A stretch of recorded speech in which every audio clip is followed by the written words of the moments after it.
भावना लिए क्रोध, द्वेष, लोभ, वासना आदि इच्छाएं और भावनाएं मन में लिए मरने वाला शख्स अवश्य ही वो भूत बनकर भटकता है।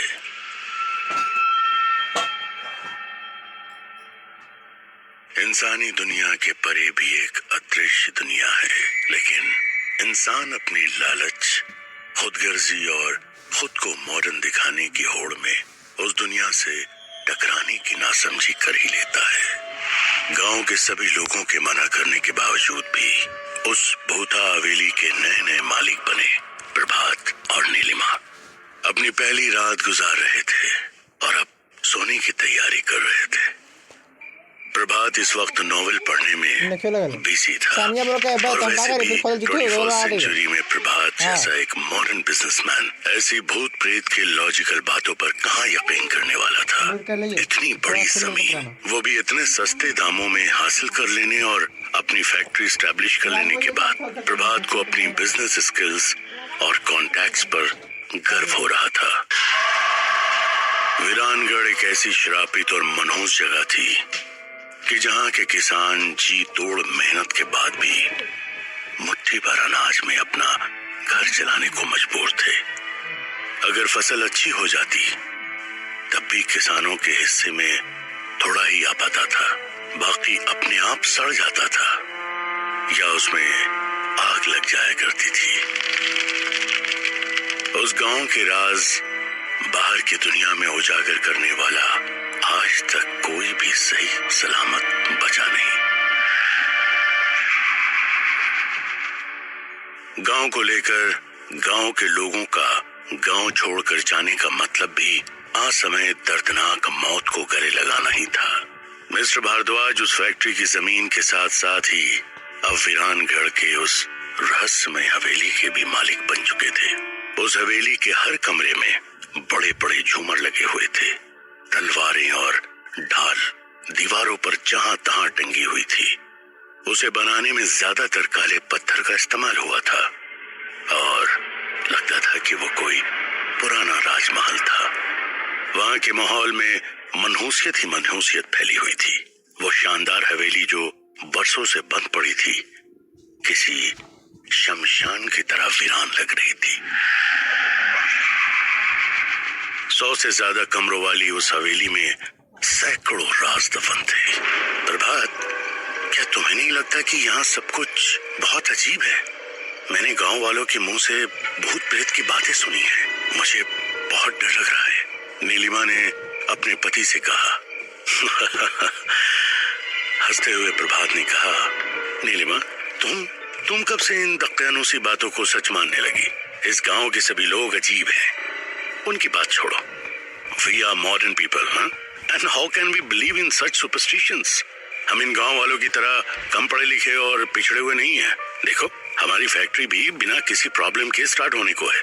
हवेली की सफाई भी हो चुकी है। फिर भी तुम क्या बेकार की बातों के पीछे पड़ी हुई हो?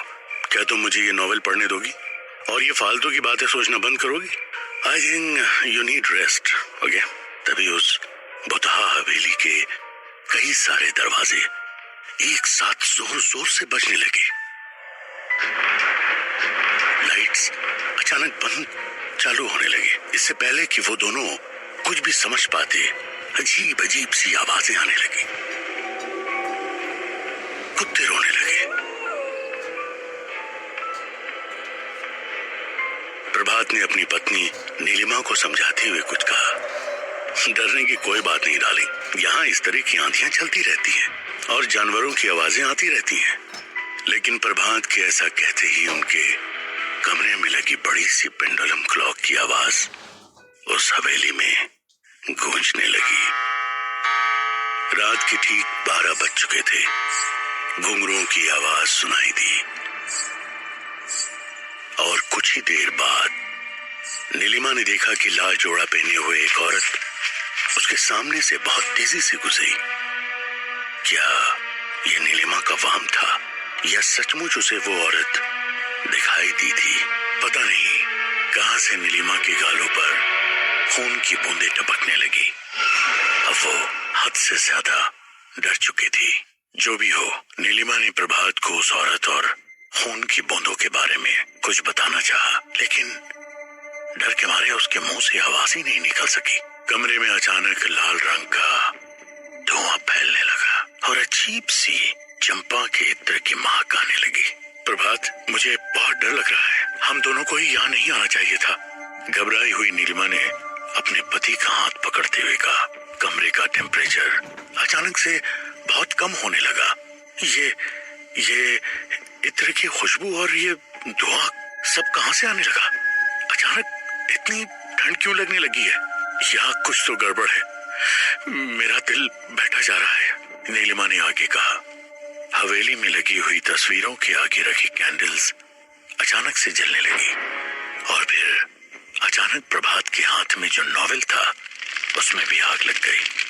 ओह गॉड शिट! प्रभात हड़बड़ाया। अब डर का एहसास प्रभात को भी हो रहा था। कमरे में अचानक कुछ लोगों के जोर जोर से हंसने और रोने की आवाजें एक साथ आने लगी।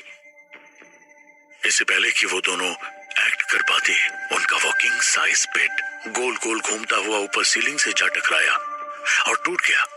जोर से धड़ाम की आवाज आई। नीलिमा और प्रभात दोनों ही करीब 20 फीट की ऊंचाई से जमीन पर गिर पड़े थे। वो दोनों पूरी तरह करा रहे थे। नीलिमा की कमर में चोट आई थी और जबान पर दांत टकराने की वजह से मुंह से खून निकलने लगा था। वहीं प्रभात का हाथ बुरी तरह मुड़ गया था।